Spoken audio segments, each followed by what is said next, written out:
A body frozen in ice. An arrow piercing his back. A wound on his hand. Blood on his blade that wasn't his own. For 5,300 years, the mystery of his death remained unsolved. But what if everything we thought we knew about this ancient man was wrong? DNA now tells a very different story. In 1991, two hikers trekking through the Alps stumbled upon a body emerging from melting glacier ice, more than 3,000 meters above sea level. Initially, they presumed it was a recent climbing tragedy, perhaps a mountaineer lost decades prior. They promptly alerted the authorities. It took several arduous days and even a jackhammer to painstakingly free the body from its icy tomb. The extraction process was undeniably rough, causing damage to the hip, tearing clothing, and cracking bone. This early damage would understandably trouble scientists for the next 3 decades. Yet, once radiocarbon dating results were revealed, the initial damage faded into insignificance. This was no body from decades or even centuries past. It was over 5,000 years old, the oldest natural human mummy ever discovered in Europe. The discovery ignited a global sensation. Major newspapers, television networks, and archaeological journals worldwide scrambled to cover the story. Within weeks, a diplomatic dispute erupted between two nations over ownership. Austria claimed the body was found on its territory, an assertion Italy vehemently contested. A subsequent border survey ultimately determined the discovery site lay 92 meters inside Italian territory. In 1998, the mummy was carefully transferred to a museum in the northern Italian city of Bolzano, where it resides today within a meticulously climate-controlled chamber maintained at precisely -6 degrees Celsius. Through a small viewing window, visitors can observe the dark, shrunken mummy, lying on its back, veiled by a wall of frost. The hikers who made the incredible find briefly became minor celebrities, giving interviews and posing for photographs. Years later, they would even file a lawsuit demanding a finder's fee from the Italian government, a legal battle that, remarkably, outlived both their lifetimes. The scientists who meticulously studied him named him after the mountain valley where he was found. For 3 decades, they painstakingly constructed a portrait of his life, one that museum visitors could connect with. He was imagined as a Copper Age herder, light-skinned, with brown hair and a thick beard, a hunter caught unprepared by a sudden storm, frozen in the ice just hours after his demise. A life-sized reconstruction of this envisioned man became a centerpiece in the museum. Thousands of textbooks reproduced it, and millions of visitors gazed upon it. For 30 years, this was the accepted image of the Iceman. But, as we now know, DNA would tell a radically different story.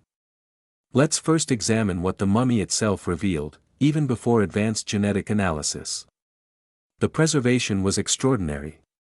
5,300 years encased in glacier ice had transformed his skin into dark leather, yet his internal organs, bones, stomach contents, and even blood cells remained remarkably intact.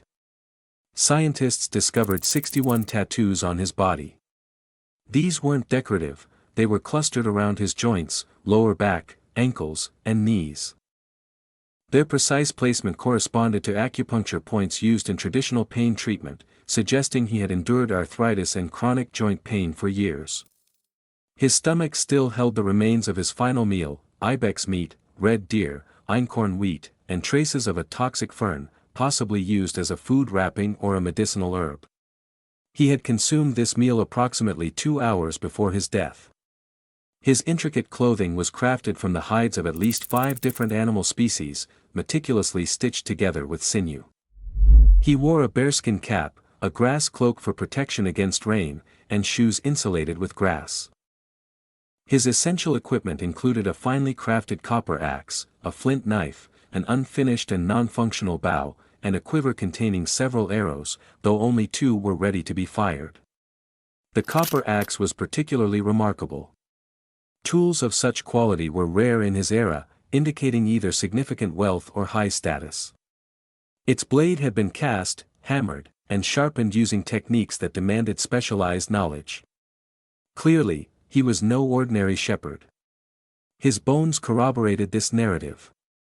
Isotope analysis of his tooth enamel revealed he grew up in one valley but spent most of his adult life in another, approximately 60 kilometers to the north. He was a mobile individual, regularly traversing mountain passes and moving between different communities. Then, there was the critical wound. A flint arrowhead was found lodged beneath his left shoulder blade, having entered from behind and below, puncturing the subclavian artery. For years, the prevailing belief was that this wound caused massive, instantaneous blood loss, killing him almost immediately. However, a deep cut between his right thumb and index finger suggested he had grasped a blade, either his own or an opponent's, with enough force to sever tendons. This particular wound had already begun to heal, indicating it occurred hours, or perhaps even a day, before his death. Further blood analysis on his weapons yielded traces from at least 4 other individuals, 3 on his flint knife and 1 on his cloak. Crucially, none of this blood was his own. He had clearly been involved in a violent altercation, wounding or possibly killing others.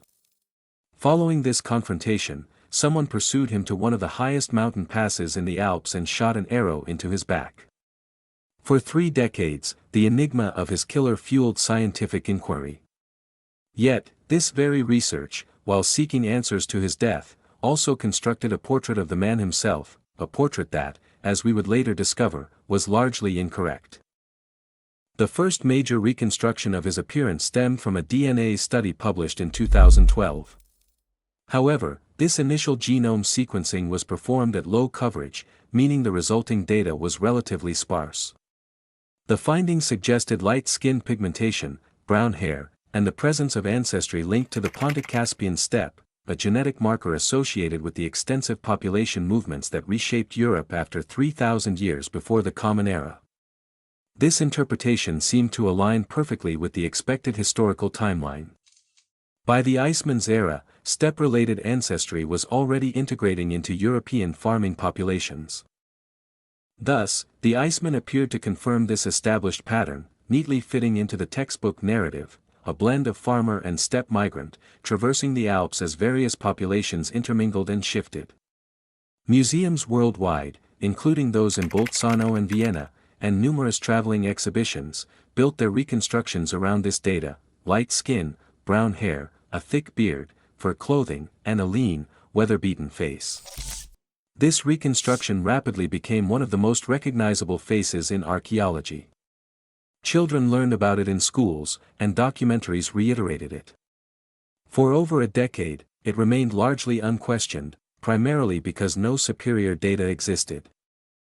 Yet, the 2012 study harbored a critical flaw: it was based on contaminated DNA. When the body was extracted from the ice in 1991, it was handled without gloves. It passed through the hands of officials, photographers, and curious bystanders before anyone grasped its immense age. Consequently, modern human DNA from dozens of individuals was deposited onto its surface and had seeped into the outer layers of the bone. The 2012 research team was aware of this contamination issue and flagged it in their paper. However, the technological tools available at that time were simply incapable of fully separating the ancient genetic signal from the modern noise. The genome they published, therefore, represented the absolute best they could achieve with the technology of that era. By 2020, however, ancient DNA technology had advanced dramatically. A dedicated team at one of the world's foremost ancient DNA laboratories decided to attempt a reanalysis. They meticulously selected the pelvis as their sampling site, recognizing it as the densest bone in the human body and thus the most resistant to contaminant penetration. They carefully drilled into the bone's interior, extracting DNA from deep within, far beyond any surface contamination. This new sequencing achieved an astonishing 15.3 times coverage, a level of detail approximately 15 times greater than the 2012 study. At this profound depth, every gene could be read multiple times, rendering statistical noise virtually negligible. The groundbreaking results were published in Cell Genomics in August 2023. The lead researcher was a highly respected figure in ancient DNA, and his co-author had dedicated over 2 decades to studying the Iceman at the Research Institute in Bolzano. Their collective findings utterly dismantled the long-held museum reconstruction. For 3 decades, scientists had maintained that the Iceman possessed light skin. DNA, however, presented a stark contradiction. The new genome revealed he carried the darkest skin pigmentation of any European individual from his era. In life, his skin was almost as dark as his mummified remains appear today. Museum visitors had always assumed the mummy's dark hue was merely an artifact of 5,000 years of preservation. It was not. This color was, in fact, remarkably close to his actual living appearance. The second revelation emerged immediately. The museum had depicted a man with long brown hair and a full beard. The new DNA, conversely, indicated strong genetic markers for androgenic alopecia, male pattern baldness. By the time of his death, in his mid-40s, he had likely lost most of his hair. The flowing beard and thick brown locks were entirely fictional, having never existed. The third finding proved to be the most scientifically profound. While the 2012 study had positioned the Iceman within a population exhibiting steppe-related ancestry, the new high-coverage genome found absolutely none. Zero steppe contribution. His ancestry was almost entirely Anatolian Neolithic farmer, the population that had migrated into Europe from what is now Turkey thousands of years before his birth, and which was slowly being replaced across the continent by incoming steppe-related groups during the centuries surrounding his lifetime. He was not a hybrid. He was a genetic relic, a man from a population that the rest of Europe was in the process of forgetting. His genome displayed a higher Anatolian farmer ancestry than any other European of his era ever sequenced. He was an outlier, the last of a lineage that was vanishing from the mountains even as he walked through them. For 30 years, textbooks placed him squarely in the mainstream of European genetic history. Yet, the DNA proved he existed at its very margin, a survivor of a world that was rapidly disappearing. But the genome revelations were only the beginning of the surprises. In 2025, a forensic team published a groundbreaking reanalysis of the Iceman CT scans in the International Journal of Legal Medicine. They employed advanced three-dimensional modeling techniques that simply hadn't existed when the original scans were performed in 2013. Their primary focus was the arrow wound. For decades, the accepted reconstruction posited that the flint arrowhead had torn the left subclavian artery, leading to rapid death from massive blood loss within minutes. The new analysis, however, uncovered a significant hematoma, a mass of clotted blood approximately 110 milliliters in volume, pooled at the wound site. A hematoma of this size does not form in a body that dies within minutes. It forms in a body that is still alive, still circulating blood, and actively attempting to heal. This crucial finding indicated that the Iceman survived the arrow hit. Not for days, but certainly long enough to potentially pull the shaft from his own back. This explains why only the arrowhead was found embedded within his body. The wooden shaft was gone, suggesting he had either removed it himself or attempted to.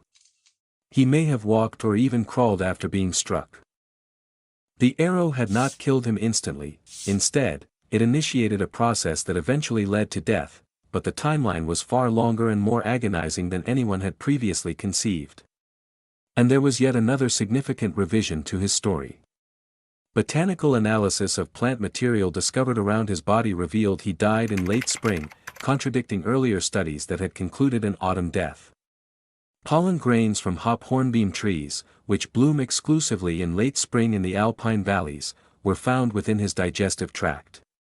The seasonal timing was, therefore, unambiguous. His body did not freeze immediately after death.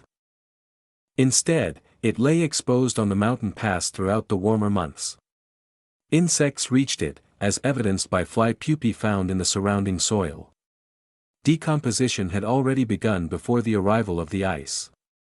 It was only when seasonal ice returned in late autumn that the glacier slowly enveloped him, initiating the 5,000-year preservation process.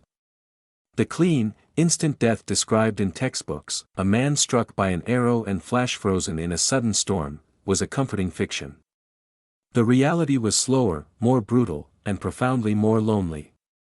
He died in the open, on a desolate mountain pass, and no one came for him. With these revelations in hand, forensics turned to the question everyone truly wanted answered: who killed him? The arrow's trajectory, entering from behind and below, indicated the shooter was standing downhill, firing upward at a target who was either resting or attempting to escape. The arrowhead itself was crafted from a type of flint commonly found in the southern valleys of the Alps, strongly suggesting the killer originated from that region. The Iceman's own weapons further illuminate part of the story. The blood of 4 distinct individuals found on his knife and cloak confirms he had been in violent close contact with multiple people in the hours or days preceding his death. The deep gash on his right hand was a classic defensive wound, consistent with grabbing a blade during hand-to-hand combat. The scenario that best aligns with all available evidence points to a relentless pursuit. The Iceman had been embroiled in a violent confrontation, perhaps a raid, a territorial dispute, or something deeply personal. He had wounded or killed multiple opponents. Subsequently, he fled north, ascending into the treacherous high mountains, carrying his valuable copper axe, his unfinished bow, and a quiver containing only 2 usable arrows. Someone followed him.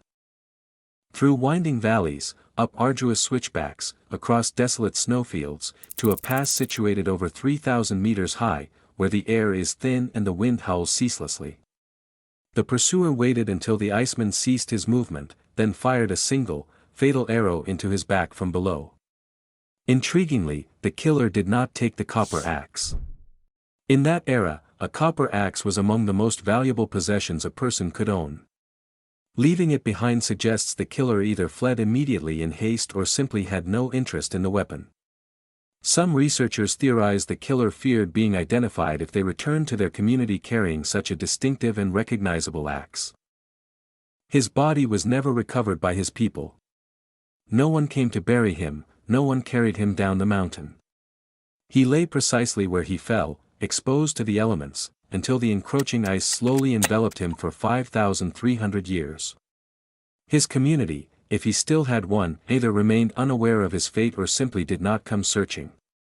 In a world without maps, without roads, without organized search parties, a man who crossed a high pass and never returned simply vanished into silence, an empty place at a fire, a name that ceased to be spoken.